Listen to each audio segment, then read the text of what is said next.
সুপ্রিয় শিক্ষার্থী বন্ধুরা, আসসালামু আলাইকুম। শিমন মেমোরিয়াল নর্থ ইস্টার্ন কলেজের পঞ্চম শ্রেণীর বাংলাদেশের বিশ্ব পরিচয় ক্লাসে তোমাদের সকলকে স্বাগত। আশা করি তুমি সকলেই ভালো আছো। আমিও আল্লাহর রহমতে ভালো আছি। আর আজকে পঞ্চম শ্রেণী বাংলাদেশের বিশ্ব পরিচয় কি শেষ ক্লাস, তাই না? এই শেষ ক্লাসটা আমরা খুব মনোযোগ সহকারে করবো, যেহেতু আমাদের 8 তারিখ থেকে চূড়ান্ত মূল্যায়ন অনুষ্ঠিত হবে, তাই তো? আর এই সময়তে মোটেই অসুস্থ হওয়া যাবে না, যার জন্য খুব সচেতনতার সাথে থাকতে হবে। গরম পানি খেতে হবে, ঠান্ডা লাগানো যাবে না, শীতের গরম কাপড় পরতে হবে, পুষ্টিকর খাবার খেতে হবে, ফল মূল দুধ ডিম ইত্যাদি খেতে হবে, ঠিক আছে? আর সচেতন থাকতে হবে এবং অন্যকেও সচেতন করতে হবে। তাহলে আমরা আসো ক্লাসটা শুরু করি। আজকে তোমাদের আলোচ্য বিষয় হচ্ছে সিলেবাস সম্পর্কে আলোচনা, উত্তর লেখার পদ্ধতি, পরীক্ষার খাতায় লেখার নিয়মাবলী এবং প্রশ্ন ব্যাংক। মানে তোমাদের যে সব অধ্যায়গুলো রয়েছে সেগুলো সম্বন্ধে প্রশ্ন ব্যাংক দেওয়া হয়েছে। আচ্ছা, চূড়ান্ত মূল্যায়নে সিলেবাস সম্পর্কে আলোচনা। তোমরা নিশ্চয়ই পেয়েছো যে তোমরা জানো যে তোমাদের চূড়ান্ত মূল্যায়ন কোন কোন অধ্যায়ের উপর নেওয়া হয়েছে। তোমাদের তো একটা পরিমার্জিত সিলেবাস দেওয়া হয়েছিল, তারপরেও সিলেবাসটাকে আরো পরিমার্জিত করা হয়েছে যেন তোমরা সুন্দরভাবে পড়তে পারো এবং তোমাদের পড়াটা সুবিধার হয়। যার জন্য তোমাদের 3টা অধ্যায় দেওয়া হয়েছে। কি কি অধ্যায়? পঞ্চম অধ্যায় জনসংখ্যা, সপ্তম অধ্যায় মানবাধিকার এবং নবম অধ্যায় আমাদের দায়িত্ব কর্তব্য। তাহলে আমরা আলোচনায় যাবো। প্রশ্নের ধরন, তোমাদের যেহেতু সামনে পরীক্ষা, তাহলে প্রশ্নের ধরনটাও আমাদের জানা দরকার না? তাহলে তোমাদের জানার জন্য একটু মনোযোগ সহকারে দেখবে, দরকার হলে লিখেও নিবে। সংক্ষিপ্ত উত্তর প্রশ্ন, সংক্ষিপ্ত প্রশ্ন উত্তর কয়টি থাকবে? 7টি প্রশ্ন থাকবে, ঠিক আছে? এবং 7টি উত্তর দিতে হবে। প্রতিটি প্রশ্নের মান তো দেওয়া থাকবে না, মূল্যায়ন যেহেতু আমাদের মূল্যায়নে কি কি থাকছে? অতি উত্তম, কমার্স থাকছে, অতি উত্তম, উত্তম, ভালো এবং অগ্রগতি প্রয়োজন। আমি আশা করবো তোমরা সকলেই অতি উত্তম পাবে এবং সকলে অতি উত্তম পাবে এবং ভালো লিখে পাবে, ঠিক আছে? সকলে যেন ফুল মার্কসের মতো করে পরীক্ষা দিতে পারো, মানে প্রত্যেকটা প্রশ্নের আনসার যেন সুচারুরূপে লিখতে পারো, সেই আশায় ব্যক্ত করছি আমি। তাহলে 7টি প্রশ্ন থাকবে, 7টি উত্তর দিতে হবে। তোমরা যেমন করে কোশ্চেন গুলো 2 মার্কসের করে আনসার দিতে ওইভাবেই দিবে, হ্যাঁ? আর সঠিক 2 নাম্বার থাকবে, সঠিক শব্দ দিয়ে শূন্যস্থান পূরণ। তাহলে সঠিক শব্দে দিয়ে শূন্যস্থান পূরণ করতে হবে। 10টি প্রশ্ন থাকবে, যে কোনো 8টির উত্তর দিতে হবে। 3 নাম্বার মিলকরণ, মিলকরণে বাম পাশে 5টি থাকবে এবং ডান পাশে 7টি থাকবে। তাহলে 5টির সাথে 7টির ভিতরে 5টিতে মিল করতে হবে, সঠিক বাক্য তৈরি করতে হবে দিয়ে। 4 নাম্বার কাঠামোগত প্রশ্ন, 5টি প্রশ্ন থাকবে, এর মধ্যে যে কোনো 3টির উত্তর দিতে হবে। তাহলে প্রতিটি প্রশ্নে এক বা একাধিক অংশ থাকতে পারে, তাই না? তাহলে আমাদের সাধারণত বড় কোশ্চেন গুলোতে লেজুর থাকে না, লেজুর কোশ্চেন বলে, যে একটি কোশ্চেনে ছোট ছোট অংশকে ভাগ করা হয় এবং ওইভাবে আলাদা আলাদা ভাবে আনসার করতে হয়। সাধারণত তোমাদের প্রশ্নের বাংলাগুলো যেহেতু 6 মার্কসের করে লিখে এসছো, ওইভাবে লেখার চেষ্টা করবে, ঠিক আছে? আচ্ছা, উত্তর লেখার পদ্ধতি, পদ্ধতিতে কি দেওয়া আছে দেখি। সংক্ষিপ্ত প্রশ্ন, সম্পূর্ণ বাক্য লিখতে হবে, প্রশ্ন সহকারে আনসার লিখবে। প্রশ্ন যেহেতু দেওয়া থাকে, শুধু উত্তরটা লিখে দিবে না, প্রশ্ন সহকারে আনসার লিখবে এবং পারলে উদাহরণ দিবে বা অন্য কোনো তথ্য দেওয়ার চেষ্টা করবে, ঠিক আছে? তাহলে 2 মার্কসের উত্তর যেমন হয় সেভাবে লিখলে প্রশ্নের মানটা ভালো হবে। শূন্যস্থান পূরণ, কয়টি লিখতে বলেছে সেটা খেয়াল রাখতে হবে। প্রশ্নে কয়টি লিখতে বলা হচ্ছে সেটা অবশ্যই খেয়াল রাখতে হবে। উত্তরের নিচে দাগ দিতে হবে, এবং উত্তরের নিচে দাগ দিতে যে যেন আগে বা পরের শব্দ, শূন্যস্থানে আগে বা পরের শব্দ যেন দাগ না হয়ে যায় সেদিকে খেয়াল রাখতে হবে। আবার তুমি উত্তর লিখেছো হয়তো 2টি শব্দের উত্তর, এখনই একটা শব্দের নিচে আন্ডারলাইন করেছো আর একটা শব্দের নিচে আন্ডারলাইন করোনি, তাও যেন না হয়, বা একটি বর্ণের নিচে আন্ডারলাইন বাকি থেকে গেছে, সেটা হলেও কিন্তু ভুল হয়ে যাবে। যার জন্য উত্তরের নিচে দাগ দেওয়ার ক্ষেত্রে সতর্কতা অবলম্বন করতে হবে।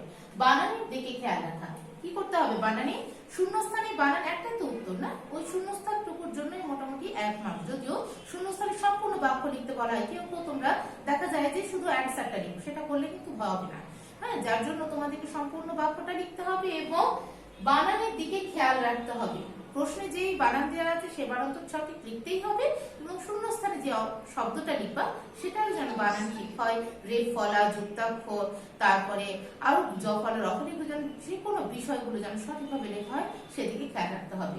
এটা আমি দেখলাম যে তোমাদের খাতা দেখতে যে তোমরা ঘ লিখতে যে অন্তস্থ জ লিখতে পেরেছো, তো অন্তস্থ জ ঘ কিন্তু একরকম নয়, যার জন্য লেখার সময়তে খেয়াল রাখতে হবে যে একটা অক্ষর লিখতে যে যেন আরেকটা অক্ষর মনে না হয়, বর্ণগুলো যেন সুচারুরূপে বোঝা যায়, 3 নাম্বার মিলকরণ, দুই অংশের বাক্য শুদ্ধভাবে লেখা। দুই অংশের বাক্য লিখতে হবে, তাই না? প্রথমে ব্র্যাকেটে ক যোগ পর ডান পাশের সংখ্যা যেটা দেওয়া থাকবে সেটা লিখবে, ব্র্যাকেট দিয়ে পরবর্তীতে সেন্টেন্সটা লিখবে এবং সেন্টেন্স লেখার সময় যোগ দিতে হবে, কিন্তু পুরো বাক্যটা লিখলেই হবে। এবং পুরো বাক্যটা লেখার পরে কি করতে হবে, অবশ্যই দাড়ি দিতে হবে। বাক্য শেষে আমরা দাড়ি ইউজ করি জ্যোতি চিহ্ন হিসাবে, তাহলে ওটা সঠিকভাবে লেখার চেষ্টা করতে হবে। 4 নাম্বার কাঠামোবদ্ধ প্রশ্ন।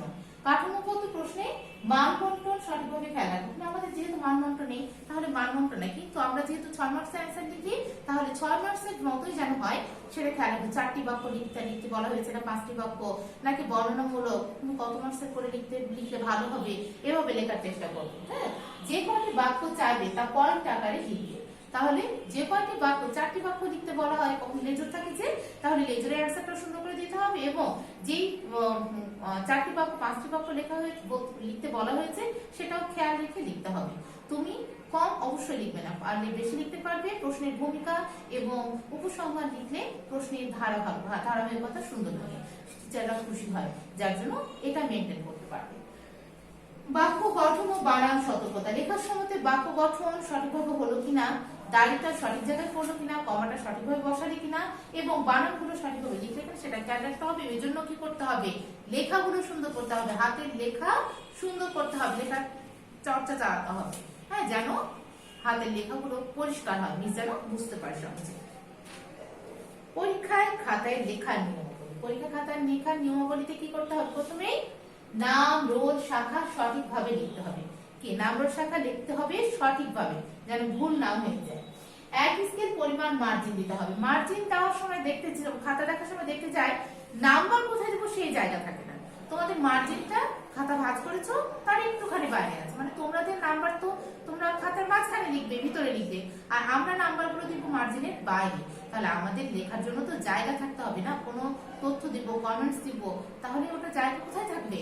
এই জন্য এক স্কেল পরিমাণ অবশ্যই মার্জিন দেবে পেন্সিল দিয়ে, ঠিক আছে? তাহলে এক স্কেল পরিমাণ মার্জিন দেওয়া দিকে খেয়াল রাখবে। প্রশ্নের নাম্বার সঠিকভাবে দেওয়া। প্রশ্ন 1, 2, 3, 4 এবং 1-এর সাবাটিটা ক, খ, গ, ঘ এভাবে থাকে, 2-এর থাকে, তাহলে এগুলো যেন সঠিকভাবে নাম্বার দাও এবং যে নাম্বারটা তুমি দিয়েছো সেই নাম্বারে প্রশ্ন উত্তর লিখলে কিনা সেটাও খেয়াল রাখতে হবে। বানানের ক্ষেত্রে সচেতনতা বৃদ্ধি। বানানে তো বারবার বলছি, বানান ভুল হলে দেখা যাচ্ছে একটা প্রশ্ন তুমি অনেক সুন্দর করে লিখছো, অ্যান্সার গুলো একদম অ্যাপ্রোপ্রিয়েট হয়েছে, যথাযথ হয়েছে, কিন্তু দেখা যাচ্ছে যে বানান অনেক কারেকশন দিতে হচ্ছে। তখন কি হবে, খাতাটা দেখতে কি ভালো লাগবে? মনে হবে যে বাবুটা তো কিছুই জানে না, ঠিক ভালো মতো চর্চা করেনি, পড়াশোনা করেনি, যার জন্য এত বানান ভুল, তাই না? তুমি অনেক সুন্দর লিখেছো, তারপরে তোমার টিচারে তোমার প্রতি ইমেজটা খারাপ হয়ে যাবে, নষ্ট হবে। যার জন্য টিচারের মন পাওয়ার জন্য কি করতে হবে, লেখাটা ভালো করতে হবে, লেখাটা সুন্দর করতে হবে, সুন্দর স্পষ্ট হাতে লেখা হতে হবে, যেন সহজে দেখে বুঝতে পারি এবং খুশি হয়ে নাম্বার দিয়ে দেয়, তাই না? আচ্ছা, লেখা শেষে রিভিশন দেওয়া। লেখা শেষে আমরা তো লিখতেই থাকি এবং লেখার পরে আমাদের দায়িত্ব যে আর কোথাও ভুল হলো কিনা, নাম্বারগুলো সঠিকভাবে দেখে নিতে হবে, বানানগুলো ঠিক হলো কিনা। আমাদের তো টাইম থাকে লেখার পরে, তাহলে এই জিনিসটা আমাদের খেয়াল করতে হবে। লেখা শেষে অবশ্যই তোমরা রিভিশন দেওয়ার মতো টাইম রাখবে, যার জন্য হাতের লেখাটা দ্রুত করতে হবে। প্রশ্ন ব্যাংক। আমাদের 3টা অধ্যায় কি চূড়ান্ত মূল্যায়নের পড়া দেওয়া হয়েছে, তাহলে এই 3টা অধ্যায় চূড়ান্ত মূল্যায়নে আমরা একটু দেখি, চর্চা করি আমরা পারি কিনা, তাই না? তাহলে তোমরা আনসার দেওয়ার চেষ্টা করবে। আমাদের মোট জনসংখ্যার কত শতাংশ এখনো অক্ষর জ্ঞানী? কত শতাংশ এখনো অক্ষর জ্ঞানী? আমাদের মোট জনসংখ্যা 27.70% এখনো অক্ষর জ্ঞানী। এই শতাংশ জায়গায় যদি পার্সেন্টেজ দাও তাহলেও হবে, আবার এই শতাংশ দিবা পার্সেন্টেজ দিবা তাহলে কিন্তু হবে না, তাহলে ভুল হয়ে যাবে। অতএব হয় শতাংশ দিবা না হয় পার্সেন্টেজ দিবা। তাহলে আমাদের মোট জনসংখ্যার 27.70% এখনো অক্ষর জ্ঞানী, মানে নিরক্ষর, মানে পড়াশোনা শেখেনি, তাই না? 2 নম্বরে ভূগর্ভের পানি উত্তোলনের কারণে কিসের উপর ক্ষতিকর প্রভাব পড়ছে? ভূগর্ভ, জনসংখ্যা বেশি, পানি বেশি লাগে, যার জন্য ভূগর্ভ থেকে পানি উত্তোলন করতে থাকতে হচ্ছে, হয়তোবা কখনো বাসার কাজে ব্যবহারের জন্য, কখনো খাবার পানির জন্য, আবার কখনো কি ক্ষেত চাষ করার জন্য। তাহলে এই যে ভূগর্ভ থেকে পানি উত্তোলন করা হচ্ছে সেটা ভূগর্ভের ক্ষতিকর প্রভাব পড়ছে, তাই না? তাহলে বলছে ভূগর্ভে পানি উত্তোলনের কারণে পরিবেশ ও জলবায়ুর উপর ক্ষতিকর প্রভাব পড়ছে। কিসের উপর ক্ষতিকর প্রভাব পড়ছে? পরিবেশ ও জলবায়ুর উপর ক্ষতিকর প্রভাব পড়ছে। তার জন্য আমাদের কি করতে হবে? ভূগর্ভে পানি তো আমরা উত্তোলন করছি আমাদের প্রয়োজনে, কিন্তু প্রয়োজনে যেন আমরা ব্যবহার করি, অপ্রয়োজনে যেন আমরা পানিটা ব্যবহার না করি, অর্থাৎ অপচয় না করি। কোনো কিছু অপচয় করা যাবে না। আমাদের প্রয়োজনের জন্য সবকিছু দিয়েছেন আল্লাহ, এই জন্য আমরা সবকিছু প্রয়োজনে ব্যবহার করবো, কোনো কিছু নষ্ট করবো না। 3 নম্বর দেওয়া আছে কিভাবে দেশের বাণিজ্যিক ভারসাম্য রক্ষা করা সম্ভব হবে। কিভাবে দেশে বাণিজ্যিক ভারসাম্য রক্ষা করে? বাণিজ্য মানে তো কেনা বেচা, তাই না? তাহলে এখানে বলছে আমদানির তুলনায় রপ্তানির পরিমাণ বৃদ্ধি পেলে দেশের বাণিজ্যিক ভারসাম্য রক্ষা করা সম্ভব হবে। এখন আমদানি কাকে বলে? আমদানি হচ্ছে বিদেশ থেকে যখন আমরা নিয়ে আসি বাণিজ্যের মাধ্যমে, আর রপ্তানি আমাদের দেশ থেকে যখন বিদেশে বিক্রয় করা হয়। তাহলে আমদানি করলে তো আমাদের টাকা খরচ হবে না, বিদেশ থেকে যখনই নিয়ে আসবো, কিন্তু আমাদের দেশ তো গরিব, এত বেশি যদি আমদানি করি তাহলে আমাদের দেশ উন্নয়ন হবে না। যার জন্য কি করতে হবে? আমাদের রপ্তানির পরিমাণটা বৃদ্ধি করতে হবে। আমরা চাইবো আমাদের দেশের উৎপাদন আমাদের দেশে স্বয়ংসম্পূর্ণ হবে এবং আমরা কারো কাছ থেকে কোনো জিনিস আমদানি করবো না, বরং আমাদের উৎপাদন উদ্বৃত্ত রেখে আমাদের চাহিদা পূরণ করার যে উদ্বৃত্ত থাকবে সেটা আমরা রপ্তানি করব এবং বৈদেশিক মুদ্রা অর্জন করব। তাহলে কি হবে? দেশের উন্নয়ন ঘটবে। বাংলাদেশের খাদ্য ঘাটতির প্রধান কারণ কোনটি? বাংলাদেশের খাদ্য ঘাটতির প্রধান কারণ হচ্ছে কি? অতিরিক্ত জনসংখ্যা, তাই না? যে কোনো সমস্যারই হচ্ছে কি প্রধান কারণ হচ্ছে অতিরিক্ত জনসংখ্যা হয়ে যাচ্ছে। আচ্ছা, তাহলে বাংলাদেশের খাদ্য ঘাটতির প্রধান কারণ অতিরিক্ত জনসংখ্যা। জনসংখ্যা তো দ্রুত হারে বাড়ছে, কিন্তু সেই পরিমাণে খাদ্য উৎপাদন করা সম্ভব হচ্ছে না, যার জন্য কি খাদ্য ঘাটতিটা থেকেই যাচ্ছে। তাহলে বাংলাদেশের খাদ্য ঘাটতির প্রধান কারণ অতিরিক্ত জনসংখ্যা। বাংলাদেশ কি ধরনের দেশ? বাংলাদেশ কি ধরনের দেশ? বাংলাদেশ কৃষি প্রধান দেশ, তাই না? বাংলাদেশে গ্রাম এলাকা বেশি এবং এই কৃষি কাজ করে বেশিরভাগ মানুষ জীবিকা নির্বাহ করে, যার জন্য বাংলাদেশ হচ্ছে কৃষি প্রধান দেশ। 6 নম্বর, স্বাস্থ্য ক্ষেত্রে সরকারি সহায়তার ফলে কোনটি বৃদ্ধি পাবে? স্বাস্থ্য ক্ষেত্রে সরকারি সহায়তার ফলে মানুষের কর্মক্ষমতা বৃদ্ধি পাবে। বলে না যে সুস্থ মনই সুস্থ দেহে সুস্থ মন। এখন আমাদের দেহ যদি সুস্থ না থাকে তাহলে কি মন সুস্থ থাকবে? এবং কোনো কিছু ভালো মতো চিন্তা ভাবনা করা যাবে না। যার জন্য আমাদের সঠিকভাবে চিন্তার বিকাশ ঘটাতে হলে, আমাদের কর্মক্ষমতা বৃদ্ধি করতে হলে আমাদের স্বাস্থ্য ক্ষেত্রে উন্নয়ন ঘটাতে হবে, আমাদের স্বাস্থ্যবান থাকতে হবে, পুষ্টিকর খাবার খেতে হবে। এর জন্য তাহলে স্বাস্থ্য ক্ষেত্রে সরকারি সহায়তার ফলে মানুষের কর্মক্ষমতা বৃদ্ধি পাবে। অর্থনৈতিক উন্নয়নের অন্যতম শর্ত কোনটি? অর্থনৈতিক উন্নয়নের অন্যতম শর্ত কোনটি? অর্থনৈতিক উন্নয়নের অন্যতম শর্ত হলো দক্ষ জনশক্তি। জনগণ তো আমাদের অনেক আছে, কিন্তু দক্ষ জনগণ করতে হবে। জনগণকে যদি আমরা দক্ষ করি তাহলে জনগণ দক্ষ জনশক্তিতে পরিণত হবে, দক্ষ জনসম্পদে পরিণত হবে, তবে দেশের উন্নয়ন সম্ভব হবে। কি কারণে শিশু গৃহহীন? কি কারণে শিশু গৃহহীন? পারিবারিক অসচ্ছলতার কারণে শহরের অনেক শিশু গৃহহীন। পরিবারের অসচ্ছলতা, যার জন্য তারা দেখা যাচ্ছে বাড়ির কোনো থাকার জায়গা পায় না, কোথায় থাকে? রাস্তায় রাস্তায় ঘুরে বেড়ায়, পথে ঘুরে বেড়ায়, পথহারা শিশু বলে না?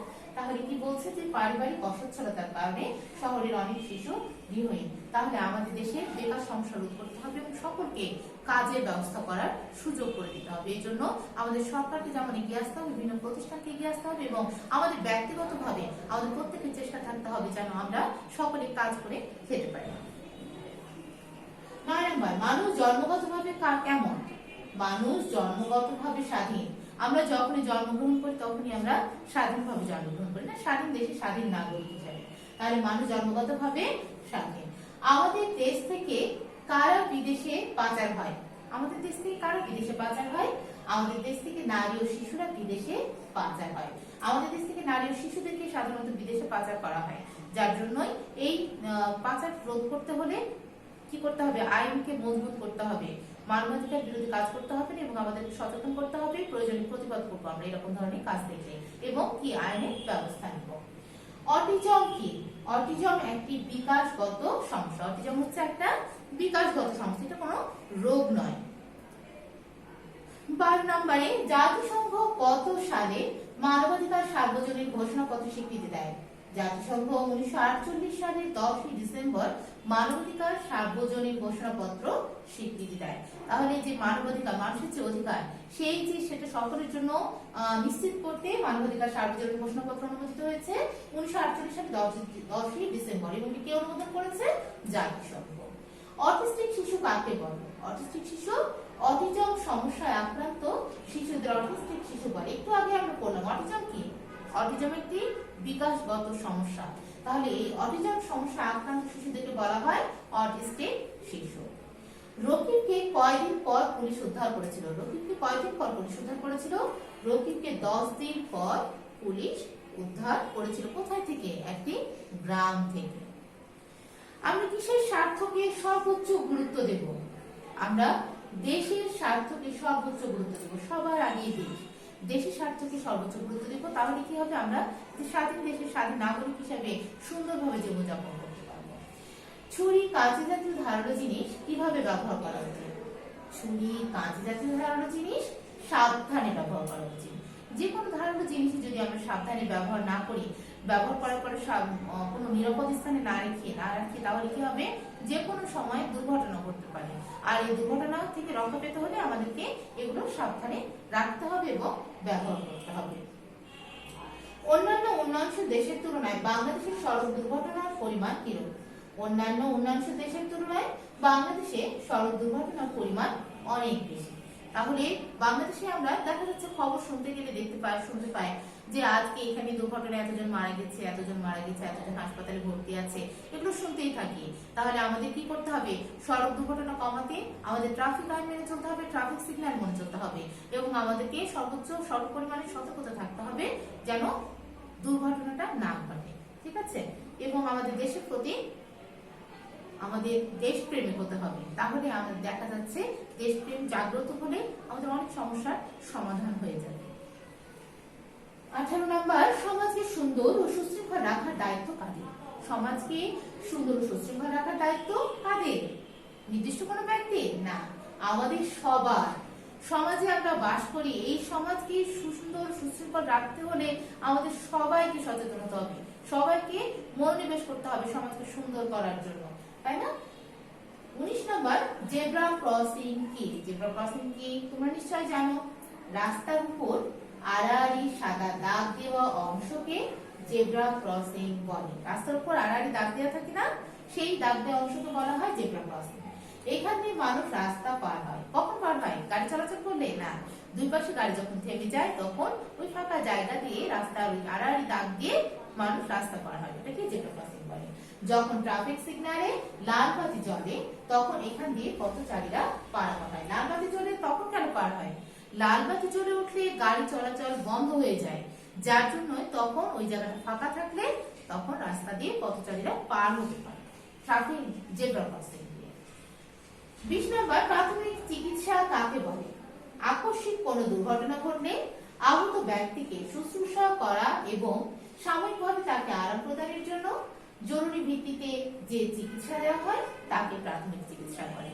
তাহলে আকস্মিকভাবে কোনো দুর্ঘটনা ঘটে গেলে রোগীর কষ্ট কিছুটা কম হওয়ার জন্য প্রাথমিকভাবে রোগীকে যে চিকিৎসা দেওয়া হয় তাকে জেব্রা ক্রসিং বলে, না প্রাথমিক চিকিৎসা বলে। ঠিক আছে? তাহলে তোমরা আশা করছি তোমাদের সকলের এই প্রশ্নগুলো আত্মস্থ হয়ে গেছে এবং তোমরা সকলে মনোযোগ দিয়ে পড়াশোনা করছো। আজকে তোমাদের পঞ্চম শ্রেণীতে শেষ ক্লাস অনুষ্ঠিত হলো। আমি আশা করব ষষ্ঠ শ্রেণীতে আবারও কোনো ক্লাসে দেখা হবে। আগামী বছরের শুভেচ্ছা জানিয়ে আজকের মতো এখানে শেষ করছি। আশা করি তোমরা ভালো পরীক্ষা দিবে। আসসালামু আলাইকুম। ধন্যবাদ সবাইকে।